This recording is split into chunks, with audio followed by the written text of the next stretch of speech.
I think scalping, it's basically almost the vast majority of times it's a trap that traders fall into, including myself in the past where I've wanted to do it off and on again.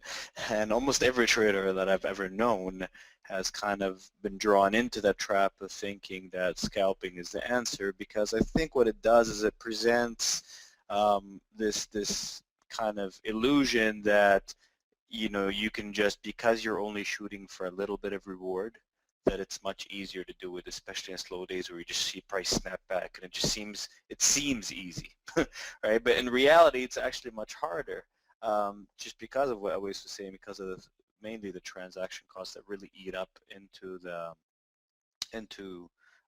each trade that you make. And in the end, it's just it feels good to be right a lot and to take just little profits to ring the cash register, but that doesn't mean that that's necessarily profitable.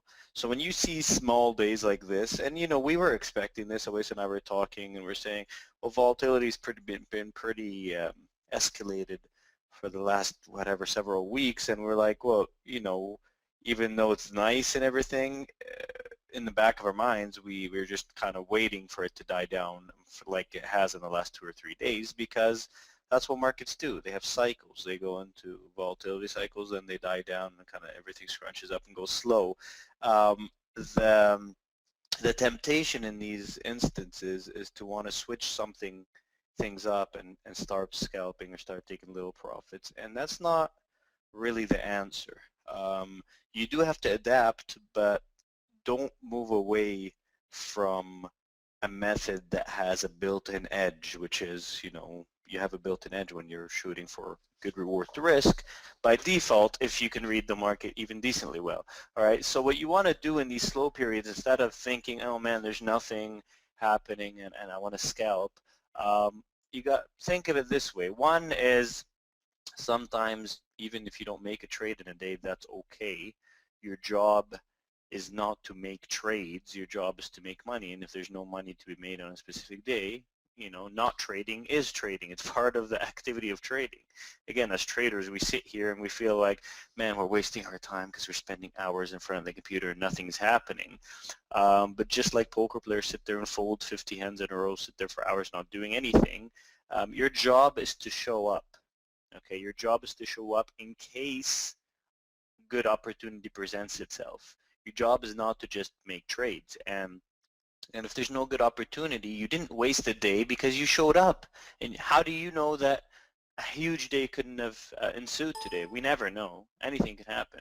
So as long as you showed up, you were focused, you had concentration, you did the correct process and mental process and showed patience, that's good.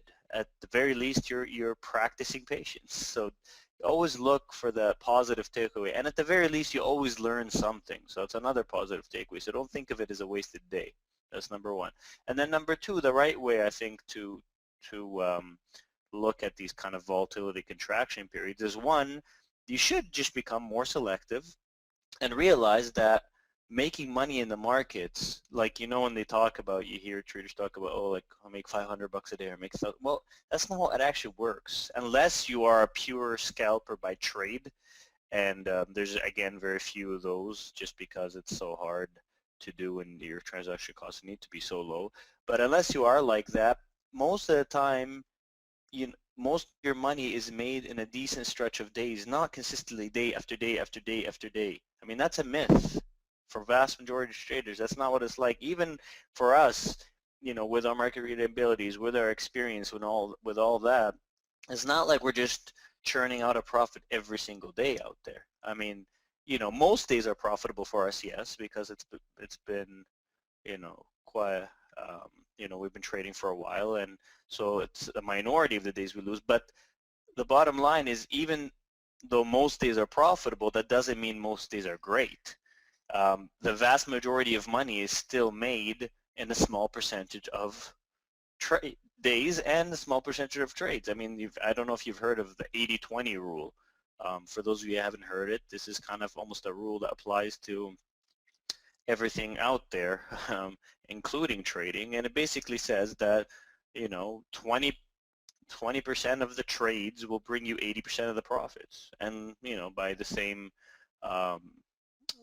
token, 20% of the trading days will bring 80% of the profits, and 20% of the month, will make 80% of the profits. So usually, if you look at a professional trader's P&L, you'll see that over the course of a year, the majority of the profits have come from maybe 3 or 4 months of, or maybe even less, of great volatility periods, and the rest could be, just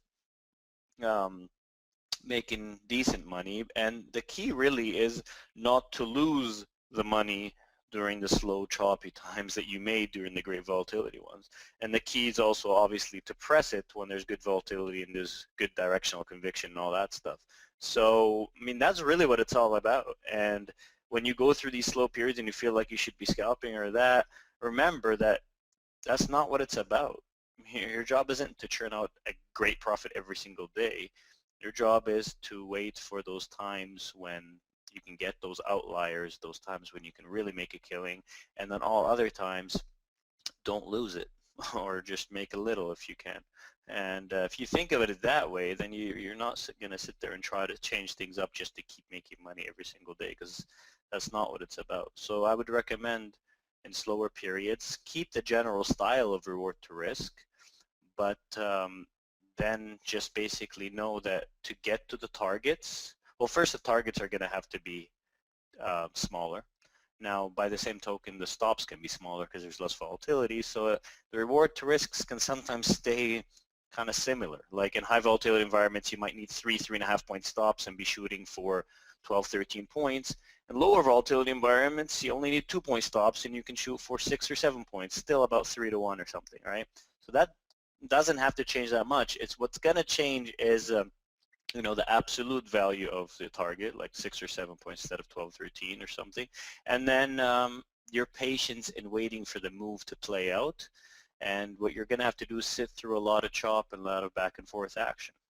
And you might want to develop a strategy of not scalping, but of scaling out when you hit an extreme, because in these choppy conditions, it'll reverse a lot of it and then go, but other than that, I think that's the best way to go around. So just kind of a bunch of different themes, but I hope they help you understand what you should be looking at and how you should be thinking of trading, to not fall into traps of going into different directions that are just not going to be profitable for you.